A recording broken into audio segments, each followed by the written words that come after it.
side of the statistics, which we all struggle with. But this morning's program is in fact an educational program devoted to the other side of the coin of looking at the broader issues related to the settlement and adjudication of workmen's compensation. These programs bring speakers who have strong opinions and perhaps new and controversial views. I think that's what education is all about. In fact, I think all of us are in the education business trying to help our clients, whether those are our employers or our clients as a Shelter Island, get more information from their data and apply it to making better risk management decisions. Our speaker this morning is Ted Ronca. Ted, as he will be quite willing to be addressed, has focused his career on a variety and rather interesting dimensions of workmen's compensation. He is an attorney, and he is licensed in New York, New Jersey, as well as several federal jurisdictions. His diverse background would probably take our entire time to provide, but I'll just say that he has served as a geologist and he has been active in the military intelligence. But more focused, in 1978, he created his own law firm, and he has been an active consultant and provider of services to covering areas of workers' compensation, group health and disability, cost containment, claim investigation, and claim preparation. Let me also, just on a personal note, comment that my timing was rather bad, and if my voice is a little stilted, I haven't started celebrating St. Patrick's Day early, but I had some oral surgery this morning, and half of my mouth is quite not functioning. So I'll try my best, and you're here to hear Ted anyway. Let me just also comment that Ted has, of course, focused a lot of his career on New York and related close-by jurisdictions, but the concepts and issues that we are describing should apply across the board, and certainly not are exclusive to those jurisdictions. Also, one sense of mechanics which we would very much like to develop.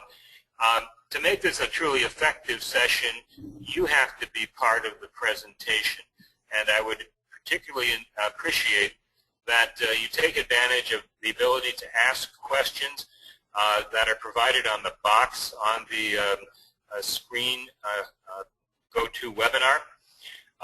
And even, if possible, would like to try to handle some of those in the course of the program so that we can make a timely response and not run out of time.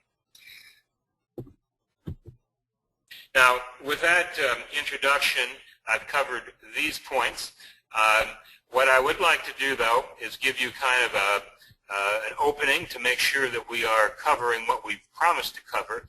And this is an overview or a preview of what we intend to do in the next 40 minutes or so. There are two essential themes. The first is getting the first report of injury right. And the second is to look at some laws that all of us are familiar with, but Ted has developed some ideas in which OSHA and the American Disability Act can actually be used as an aid to reduce comp costs and facilitate, in some cases, the settlement of those cases.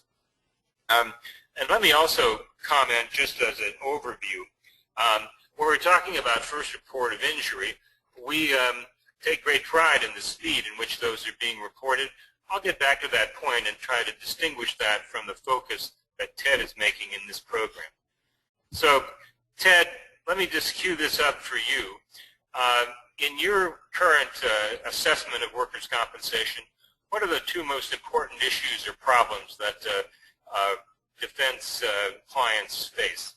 Well, the ones I'll be addressing today are a problem and a solution. The problem is the same that it's been for decades. The early collection and dissemination of information, principally by the employer, this sets the stage for the whole claim. and any errors in the collection of data will be magnified as the claim goes along. You want to get it started correctly. The solution I will be discussing will be two parts. Number one, having report information better. The other is a new subject of using IME exams under other laws at critical points in a compensation claim. These IME exams I'll be talking about today are under OSHA and Americans with Disabilities Act, but there are a lot of smaller laws out there which can also be used. I won't have time to go into them, and they will vary by state to state. What I'm talking about is how to use federal laws on a state compensation claim. Since the state laws vary from the 50 different versions in the United States, the solutions are going to be quite different from state to state. You never know quite what you're going to get, but I can assure you in every state you can do a lot better. Well, on that basis, Ted, let's move along and talk a little bit more specifically about comments that you've made and documented in terms of the first report of injury. Like I said a moment ago, we've worked with many clients that have taken a great pride in their performance scorecards at bringing down the percentage of claims that are outside of, say, a 3-day window from the date of accident to the date of report. Many programs have an 80 or 90% rate of claims being reported within that time frame to their TPAs or to their carriers or to their self-administered programs. Now, that's a lot of progress, and we know that saves money. So what's the issue that you're addressing here? Okay, well, the first report of injury is not always the last report. If you can't get all the answers, don't hold up reporting it, but make it clear that an ongoing investigation is in progress. Too many people will stop after they've submitted the first report. What I'm talking about, and even if you get your report done within 72 hours, the question is, does it contain blank spaces or something marked unknown? Those are the deadliest answers you can put on a first report of injury, because with a reasonable diligence, all blank spaces can be filled in, and they should be. Last year, a reported case in New York, a blank space on a first report of injury led to 7 years of unnecessary litigation and trials. It could have been solved with a phone call, but no one picked up that phone. That includes the attorneys for both sides and the judge. So this is deadly, and the employer should diligently make sure that the first report is as good as can be, and that if there's additional ones, indicate that the investigation is in progress, more information will follow. The answer to the blank spaces and unknown was because people preparing the form always say, well, I wasn't there, I'm asked to prepare it. The answers to blank spaces and unknown is a phone call and a file cabinet. Every answer is pretty much within the control of the employer. Pick up the phone, call someone who was there, or check in a file cabinet. Nowadays, the file cabinet is a computer screen, of course, but the information that you're looking for to fill out a first report of injury is somewhere. So, Ted, from that viewpoint, what in your experience are the benefits of doing this higher level, if you will, or more focused input into the first report? Well, there are a number of advantages. First of all, it keeps the employer actively involved. The employer continues to know about the claim and what's going to be done about it. That improves morale all around. It improves morale in the workplace, it improves morale with management, and it, above all, improves the morale of people suffering from injuries. One of the worst things that an employee faces is that suddenly the employer, all too often, disassociates and says, well, the carrier handles that. That should never be that way. Even if the carrier handles it, the employer should be there and monitoring what is going on. And continuing to be the best source of information.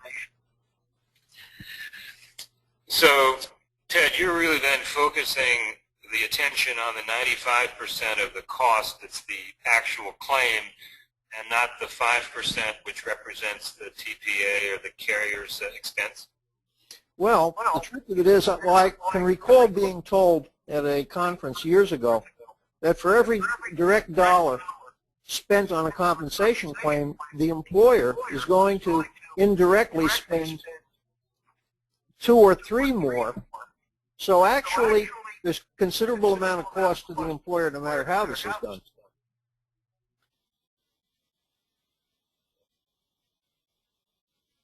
Detailed discussion, because the issue of completing the first report, you need somebody has to do it. It's easy to come up with putting that down, but what do you see as the level of training, and how expensive, how difficult is it to do it right from your experience? It's not at all difficult. It's just that little attention has been paid on providing highly focused training for filling the report out. The best way to train anyone with a task that they're going to be faced with on a repetitive basis is to actually walk them through the task on a real case in progress. The training sticks much better than listening to theoretical descriptions of what you might do for something that you may never see anyway. It gives people enormous confidence when they see the impact they can have on the progress of a claim through better reporting. I would suggest that if they want to do it better, to have someone walk them through reports of injury as they occur, like I said, about 5 times should take care of 99% of the problems you're likely to face on a first report of injury. Ted, before you go through these payoffs we've identified here on the slide, one issue that's evolving in the information side, frankly, over my 30-year career, I went from probably having no data to having too much data. But one of the directions that's developing in the database world is so-called unstructured data, which means that you take descriptive information that people have entered, and you're taking advantage of some developments in artificial intelligence and in statistical methods to analyze the data that can be pulled from that source, which oftentimes is far more rich in terms of its content than just a couple of codes entered here or there. So one of the advantages is not only direct with respect to dealing with a specific case.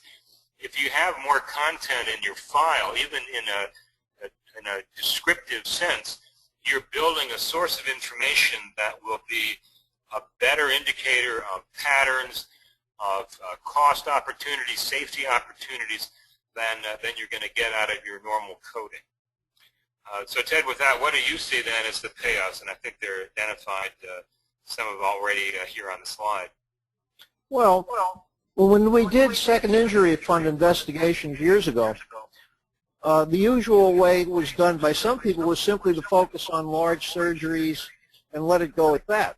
We found out, however, by obtaining every scrap of medical evidence that preceded an injury, your entire understanding of the case would change. More information is always better than less information. You cannot tell in advance how a bit of information that you have not yet seen is going to change your view of how that case should be handled.